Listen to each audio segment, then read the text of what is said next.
welcome everybody to this week's episode of Embodied Divinity. I'm so excited to have Igor here today. I don't know how to say your last name, so I'm not even going to try, but I'm very excited for you guys to hear whatever unfolds in this conversation. And like I mentioned in the introduction of this, Igor's an amazing spiritual teacher, and I think you're going to enjoy a lot of his insights today. So welcome, Igor.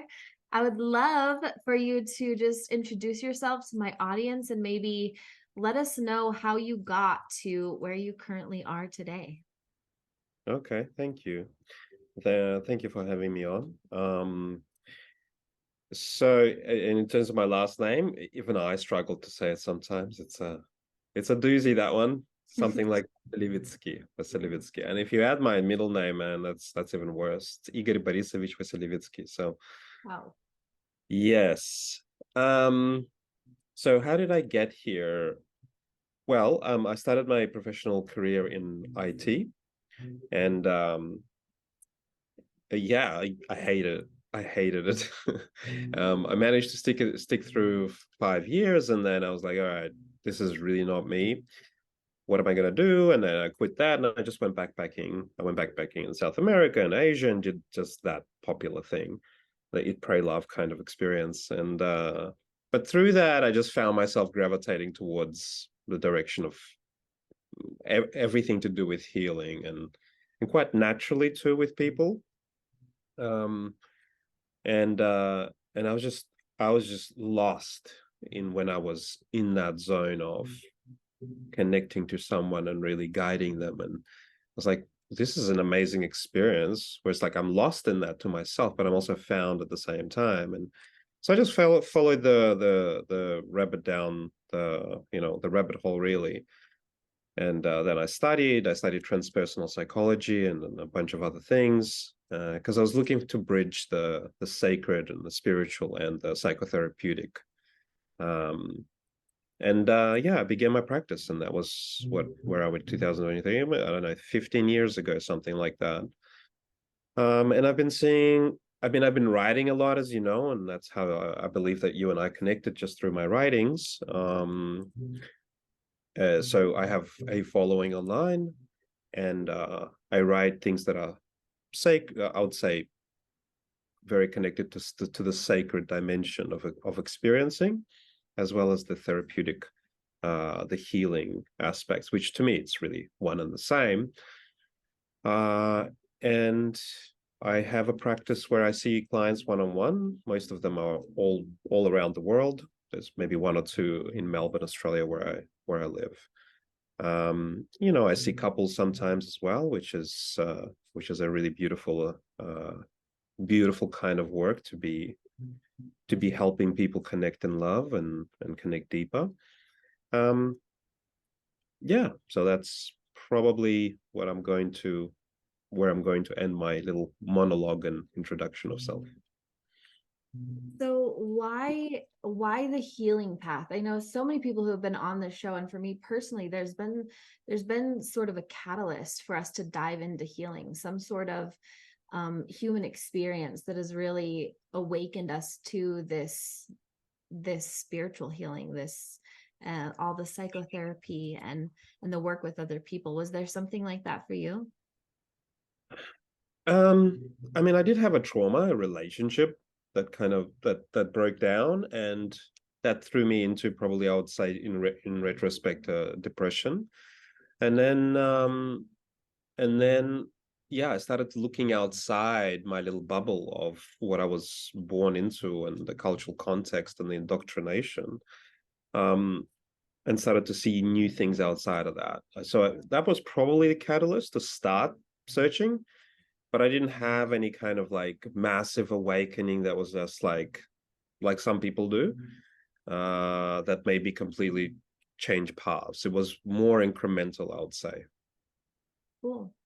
So this correct me if I'm wrong, but it feels and seems like, and I feel like I've heard you mention it before, that a lot of your work is channeled through you. Can you speak on that a little bit? Yeah, it's an interesting one, because some people see things or guides or something like that. They talk to them. I don't have any of that. But there is this knowing that drops in where I'm like, this isn't me speaking from my mind or from my experiences. A lot of the time I'll be like speaking from knowing to clients, and it's just flowing and flowing and flowing, and I don't know what I'm going to say. And then I'll say something that will be completely what they need to hear. But I didn't even think about this concept or idea before. It's completely new. And we both sit there going, what the hell was that? That was really cool and profound and interesting, and transformative. So there is definitely an aspect of bringing in wisdom and knowledge that's not from Igor, the therapist, and Igor, the person. It's what I sense is this. It's this connection to this field of knowing, and coming from that place. With your experience of being of having that knowing, of sitting in front of clients, of using that knowing to write work and inspire others, what would you say has been the most profound piece of knowledge, whether that's knowledge, KNOW, or that really Gnostic opening of the spiritual realm? What would you feel like that piece is for you?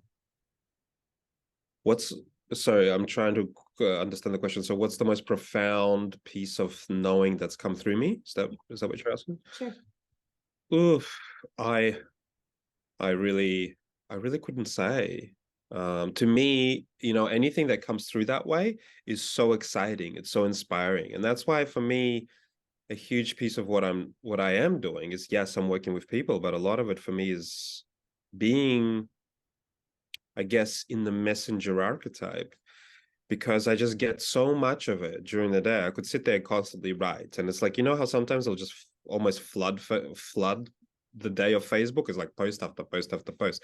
And it feels like often that's me holding back, because there's just so much that seems to be coming through, but it always comes through in this exalted, exciting way, because it feels new and fresh and profoundly transformative. And I'm like, there's just this burning to get this message out. And when it's out, I feel like, it's like that energy begins to calm down and goes into another stream.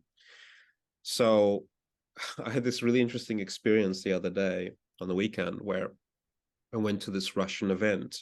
That's my background. And there was this taxi driver there at the dinner table.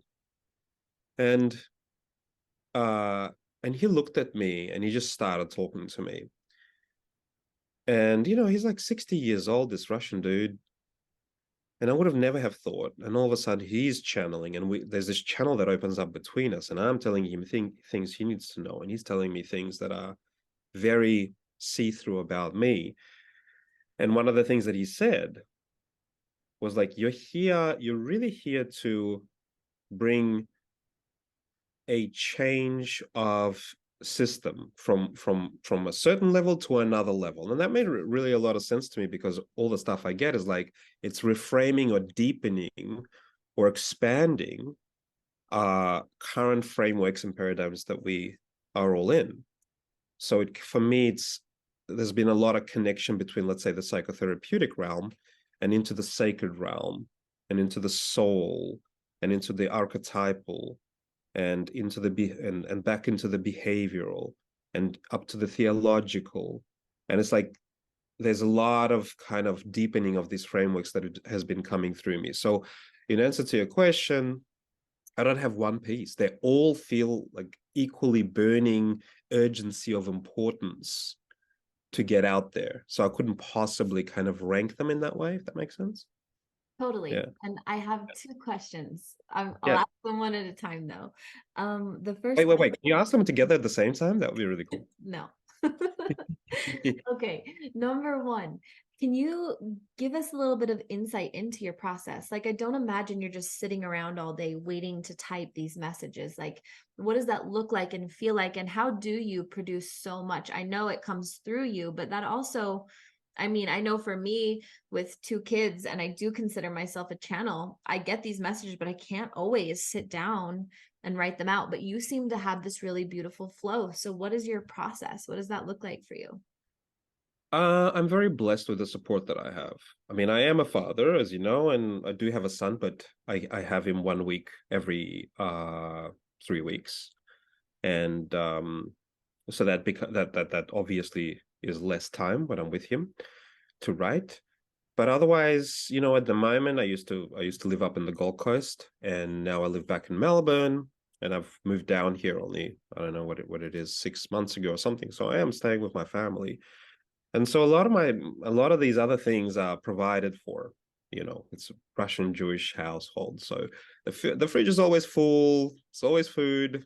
And so I just have this spaciousness and this room to really be with the process and allow for the things that are coming in to come through. So and I'm like, there's so many different directions that open up in terms of, I could go down here and I could get super inspired and write about that or this. So there's a lot of times that I do have to kind of just, all right, you got to shut that off and I got to focus on something else that I'm doing. But yeah, there's a lot of space for stuff to come in, and sometimes I just have to choose.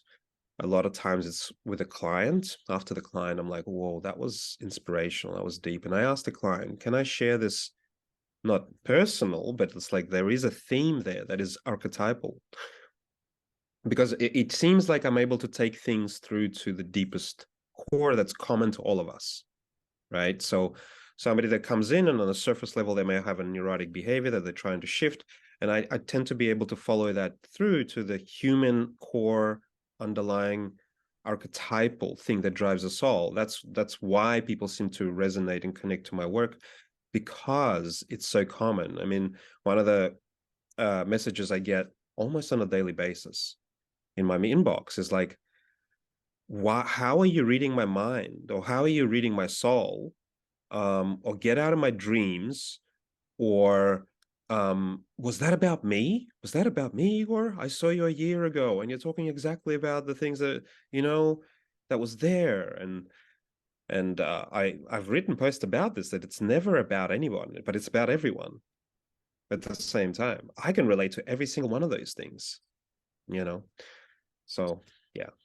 So that kind of leads me into what my second question was going to be, but let me phrase it like this. So you do post a lot, and some of your posts are a little contradictory, and they seem to go from like this very cosmic conscious writing to this very human activating writing, and you kind of oscillate between the two.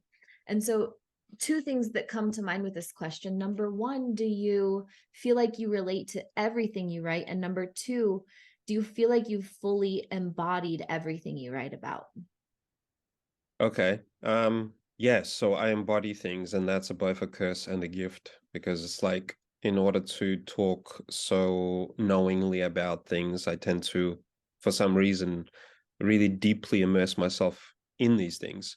And so I become them, which is a gift in the sense of being able to then articulate the experience very clearly and very personally, because I am those things, rather than just cognitively understanding them from afar. But it's am I allowed to swear? I was about to say. All Yes. right. It's a fucker when it comes to personal relationships, and even just stability of my own consciousness in the world. It's like, I can agree to go to an event the next day, but I can be so deeply into some dark aspect of the psyche that I can't quite compartmentalize it. It's needing to be expressed, it's needing to be explored, and that can get quite tricky. Now, what was your other question? I forgot your other question. Just the relatability to everything you write. Oh, yeah.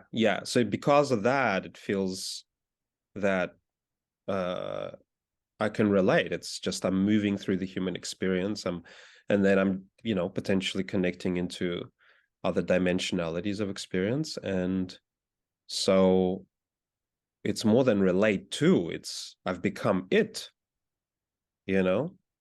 for that time until it's had its voice. And then it tends to just move on, and I shift into other things. So you write a lot about the divine feminine and the essence of the feminine, and more recently have been writing a lot about the father wound, the father figure, the masculine role. And Mm-hmm. I think it would be great for my audience to hear a little bit more about maybe the father wound in itself, because as you speak to the divine feminine, and a lot of those feminine wounds come from an unhealthy masculine figure or father figure. And I feel like, in my personal opinion, to cultivate a healthy masculine and feminine energy within each individual, we have to have a really good understanding of both, and have healed at least a little bit both of those aspects within ourselves. Yes. Sorry. So what was your question exactly? So maybe just speak a little bit on the father wound or the divine masculine, or anything that maybe you Mm. feel called to say for this audience today. Yeah, yeah. I mean, as you know, my posts have been so much about father of late, and a lot of them have been really triggering to a lot of people, Yes. which has been so interesting to observe. Um, so yeah, it's such a big journey around this for me. It's like, I don't know, maybe a year ago, maybe even a bit longer, where it's like there was this awareness of the healing world and my healing work within myself and the healing world at large is very feminine in nature. By that, I mean a lot of opening and unfolding and surrender and dismantling of structures. So in a lot of ways, it's very anti-patriarchal. Let's break down the controlling and the repressive and the rigid, and freedom and emancipation and liberation, which means just more opening of the psyche, more unfolding, more breaking down, more surrender, more flow, more freedom of expression. And then there was this understanding. It was like, holy shit, like, but I'm not feeling much better. I can move everywhere I want in consciousness, but where the hell is the structure? What's going to hold me together? It's just getting deeper and darker, and everybody around me seems to be as well. And it's just, then it's the next layer, and then it's the next layer. It's like everybody's processing, but nobody's living. And then it was just this downloads and this and a knowing of having to start to develop structure within my consciousness from a deeper place of the masculine, right? So it was almost like this breaking down of everything, and it was coming back to deeper levels of being, but also connection into God consciousness, because God creates. And so it was just this kind of, there was a very archetypal journey for me of going through the biblical stages um, of activation, really, of activating. I could literally experience the biblical stories within me unfolding in a lot of ways, until there was this kind of connection into God and arising of God consciousness, which allowed then to begin to create reality. And so it was like, okay, well, structure is necessary to hold my consciousness together. All this eros and all this movement of energy, structure can hold it and direct it. And that's not repressive. And so as I started to step into that, and then I was like, oh, I'm being God the Father to myself. And then I was able to be that to others in sessions. I realized like a lot of it is coddling. It's like, oh, let me empathize with this wound and that wound, and let me softly, gently. Of course, it's necessary, and I do a lot of that. There's a lot of heart, a lot of softness, a lot of warmth, a lot of compassion in me for human suffering. Tons, infinite. And there are times where there has to be this containment and this structure, authority, stability, groundedness, and directness in terms of calling bullshit out. Because it's like, if you have a child in consciousness that comes up and goes and is very sulky, it's like an emo kid who sits in a room. No amount of compassion and softness and motherliness is going to get him out of that room. It's the father energy. It's going to go, hey, come on, we're going now. It's time to step up. And it activates something within the child. And so that energy became important in the healings. And often when I step into that, I'm like, holy shit, I feel like such a father. And on the one hand, it's a little bit awkward for me personally as Igor. First of all, it goes against all the principles of therapy and all this other stuff. And sometimes the client feels chastised or reprimanded, but I can feel how clean it is. And I can see why they or how their father made them feel at the time. But because it's clean, it's because they've never had the modeling of a clean father energy that is doing the authority for them, not for me. It ultimately proves healing to my clients. So, in the last little while, there's been this, especially with the Lionsgate, something really just came through. And it was this full-on fire authority energy. It was clean as fuck, but it was so like, let's put away all the soft, cuddly, mushy stuff, and let's really bring in the direct authority. And so I started channeling and writing things in a way I haven't before. And because I'm just like, I just go with what's writing. I'm not like, oh, I need to write it in a certain way. I need to appear a certain way. I need to try to get audience in. It's not about that for me. It's about getting the message across about what's coming through. When I started doing that, whew, yeah, it was beautiful. All these people that have been with me for a long, long time, because of the softness and the love and the compassion for the human condition and suffering, they were like triggered left, right, and center. So much backlash, so much all this sort of stuff. And I'm like, okay, cool. This is good. This must happen. This needs to happen right now. Because I really do feel like we need the father energy in the world at the moment. And it needs to bring up the father wounds. And I'm okay with being that person to be targeted for it, because I don't even feel like it's me personally that's being backlashed against. It's the father energy. And that's okay. So there was all of that. And I was just clarifying and staying with it for a few days. And I could feel how it also shifted a lot of these dynamics that I didn't even really pick up before, in terms of people commenting in certain ways that were really rebellious teen adolescent thing, and arguing and vying for little pieces of power and purposefully missing the point of what I'm trying to say, because it's really about challenging the authority figure, all this sort of stuff. So I called it all out in, like, I don't know, 3 or 4 days. And the people that were like kind of willing to allow that to land really saw the medicine in that. And some people kind of just stopped commenting for a while and were a little bit afraid to engage with that energy, and others were drawn to it. And it doesn't really matter to me what happens. I'm just kind of reflecting on what the result was. So yeah, that's the father piece that's been really coming through really strongly. The masculine's a bit broader, and it has different functions to the father specifically, and we can talk about that, but maybe I'll just stop here and let you, I'm not sure how long I've been monologuing there for. No, it's beautiful. I think, I enjoy watching things play out for people and just allowing myself to notice the energies. And I've noticed with a few of the men in your position, yourself and a few others I've watched who have had that. I think the difference is, and that I think a lot of times people have a hard time remembering, especially gendered females with this father wound. I think it can be very hard to realize that what you're saying, like you said, with this clean, healthy masculine energy, it can oftentimes activate their unhealed father wound and they project onto you. And so you're saying something, but they're saying, well, my father wasn't this way. He had authority that was abusive. He had authority that was, and instead of looking at you and these other men in this role as these clean, healthy, masculine figures, they're only coming at it from their wound. And I mean, it's been really beautiful for me with the Lionsgate too. I offer a very nurturing energy, and so a lot of people have been, wanting to sink into that. And I also have a very no BS energy, so it's like this kind of play of love and structure and love and structure.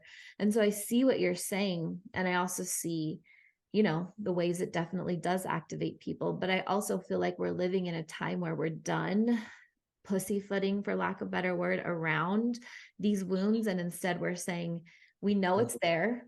Let's face it. Let's face it. And I will be your compassionate guide into that activation. So that's what I've witnessed with you anyways. Mm-hmm. Mm-hmm. Yeah. Yeah. I mean, I don't know. Maybe that is what's happening, that we're done pussyfooting around. I just like, I don't often know what necessarily a trend is as such, like energetically. It's just whatever comes through, I just go with that. And so, after that, now I'm back to being very writing these really compassionate, loving things to different aspects, because that's just what's coming through.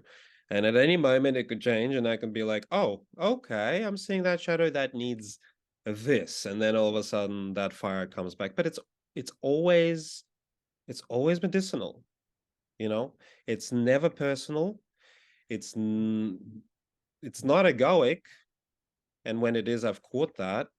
um yeah, so I don't know, maybe my process is in a different way. It's like it really is, because I mean, my experience has been that I've had to really unravel myself, my personal self, for a purpose. And that's been really weirdly weird and archetypal and incredibly confronting, because I've just had these experiences where I've had to surrender my personal needs and aspirations and um, desires and ambitions. And then when I've done that, all of a sudden these posts that I'm channeling, like, fuck, that's going to give me absolutely no business. It's going to throw people away, but I have no choice.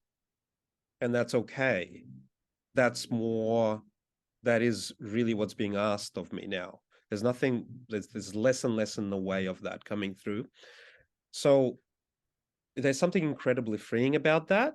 But the process of it, my human was kicking and screaming. It still does. It still comes up for me. It's like, where the hell is this purpose taking me? Because I don't want to go down that path. I want these things in life, this and the other, but I can't have them. And it's like I'm letting them go, and it's like the purpose is coming through. So that is one thing I'm really confident in terms of what comes through, trusting that, knowing that is for others, because it's just not coming from me personally anymore. Yeah. I'd love to hear more about your process of talking the human side of you through that whatever you want to call it, tantrum or resistance or whatever it might be. Oh, yes. Oh my God. Oh, it's like freaking clinging on for dear life, and internally throwing shit at whoever in life, and um going like, why? Like, I want these things. I'm 41. I want to be traveling, or I want to be talking on stages and whatever. Um and it's like, why am I in another deep wave of existential crisis slash depression slash anxiety slash understanding, let's say, the deepest shame wounding within the masculine sexual consciousness today, And it's like, how long is that going to be? Okay, I just have to surrender and go with that until that goes. So at times I'll dig my heels in, my psychic digs the heels in and goes like, no, I'm not doing this. I'm not doing this. I'm done. And suicidality, for example, comes up in the ego often, and in clients too, as the final level of resistance of like, I want out. I'm done. I don't want to do this anymore. This is my final tantrum. I'm willing to take this dude out, just not to surrender anymore. And then, of course, that happens, and it's like, oh, what a relief. Of course I want to be here. Of course I want to do my purpose, you know? But yeah, it's and then at other times it's like, it's not about the surrender. Then I enter a different stream of, you could say, spirituality, where it's like love and compassion for self, not dismantling, loving the human, forgiving the human, asking for forgiveness of the divine, of other humans, seeking and offering compassion for that, holding that, being kind and being gentle to that. Because there's a lot of violence in the dismantling too, or can be. So it's interesting that it's like, I tend to at times move into different forms of spirituality too, which to me, the best I can make sense of it is because then I'm able to meet people in where they're at and offer them the piece that they're missing. And that's, that speaks to what you said before. Sometimes your writing's contradictory. Fuck yes. And then, for a long time I was like, how am I going to stand behind this? Shouldn't I be like consistent? Isn't that going to confuse people? Why is it contradictory? How does this even make sense? The thing is, what I figured out is like belief is rigid. It's like, I believe this, and I'm going to stick to this throughout. Truth is fickle. Truth can change from moment to moment. And so often I'll be working with a client and I'll say something to them, and it helps. And then in the next moment or in the next session with the same client, I'll say something completely opposite, and that helps. And I'm like, what? Or I'll be working with someone on the inner child, and then at the next session, I'm working on their angelic realm connections or whatever. And I'm like, what? But it's like, all right, I'm just trusting that, and that is helping. And so when I write, sometimes I'm like, that sounds completely different to what I wrote the other week. How's that going to be perceived? Like, what am I even like? Why is that? And I'm like, no, but that's true too. That's also truth that can be helpful. And it's not even sometimes for me to question. It's what's coming through. It's the truth. Okay. All right. All right. I'll write it. So I completely forgot even what you asked me now, but here I am. No, you answered it. I love Okay. that. One of my mantras is I know nothing and I believe nothing. And Right. it's really powerful. So I love that. What would you say to somebody listening who's listening to you talk about this movement, this process of surrender and compassion and resistance and acceptance? Everybody on the spiritual journey, especially in human form, is battling with these things. And what would you say is the number one piece of advice that you would give to somebody who's kind of oscillating between the different highs and lows of all of it?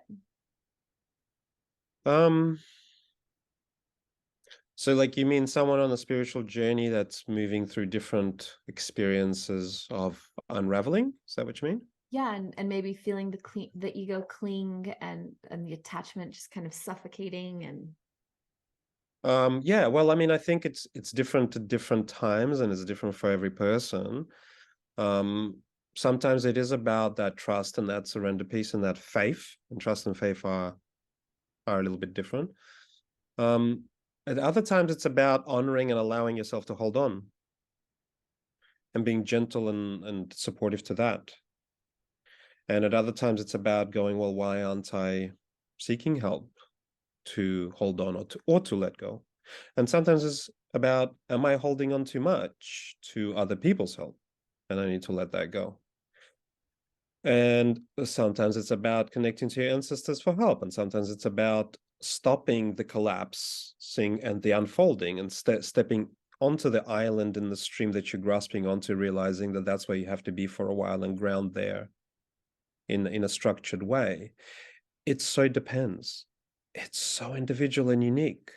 That's why, like, my answer is multidimensional, multifaceted, because all these things I've said to you, I've said to people at different times, and that's been helpful. I love that. It's beautiful. So, Igor, you are a spiritual teacher and you do work with people one-on-one. Do you want to speak as we wrap up to how others can work with you and what that looks like? Sure. So I mean, they're welcome to just connect to me, let's say on Facebook, and I think you're going to share my link on that, and they can have a read and feel into my content. I do share, when I add to this, like, I do share quite a bit of, as you know, anecdotes about my family, which I think are heartwarming, because in a lot of ways I am being as much of myself on there as I am myself. And so part of who I am is, my experiences in my daily life, and a lot of that is with my son and specifically with my mother, and because they're so beautiful and so quirky and artistic and wise, and I have these really funny, farcical, ridiculous, and also joyful, beautiful interactions with them, that it's like, I just want to share this. I want to share this because this is beautiful. This is beauty, and people can relate to that. So a lot of some of the content is is like that. But they can kind of read through that, fill into the channeled stuff, fill into my understanding. They can do that. And then they can connect to me, or they can email me directly and just connect to me, and basically just ask for what they need, really, like what they're going through, and they can share that, and we can line up a session, and I can tune into their story and into where they're at, and offer them what's essentially just helpful on their life path. Awesome. Thank you. And for those of you thinking of working with Igor, I highly recommend it. I had a session with him and it was so powerful. And I think it's just beautiful, especially if you're looking for an experience with that healthy masculine energy. So thank you all for listening today. As always, breathe deep and plan on miracles. And I'll see you next time. Thank you. Thank you.